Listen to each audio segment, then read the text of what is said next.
than just the qualitative standing alone. The qualitative could certainly inform the quantitative. It could add commentary or description characteristics. Your measures should be mature. Here's another acronym. At this point, you've probably read it, so I'm not going to go too far into it because, again, we're looking at 8 minutes left here. If you'd like a copy of this, please send me an email. I'll be happy. There's actually a much longer version of this. I started out with 48 slides, and then I had to trim it. Nick, you could put that on the conferences portion on the portal. Okay, I can do that.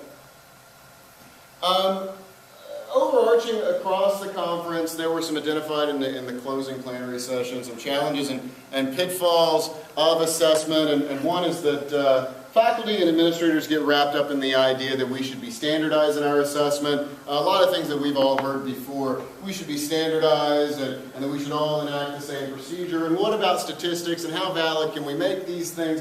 And essentially, just like Middle States agrees and just like we agree, you're not going to get perfect statistics with any of this. And I think that that's why the focus on formative assessment is essential when determining what you're learning from this process and what is useful from this process. So one size does not fit all for every assessment.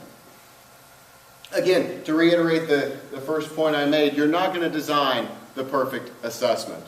You're going to have to deal with what you have and draw inferences where you can. Again, with the focus on formative assessment, there's not so much, why does this data not perfectly statistically valid? Again, you're not going to get that without a complex factor analysis. You're not. It's not going to happen, or a standardized test is not going to happen. But that doesn't mean there isn't anything to be learned.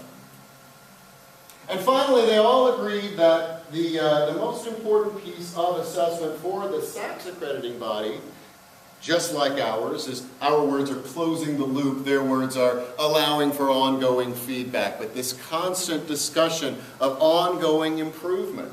And I think with an eye towards budget, it only makes sense to do it that way.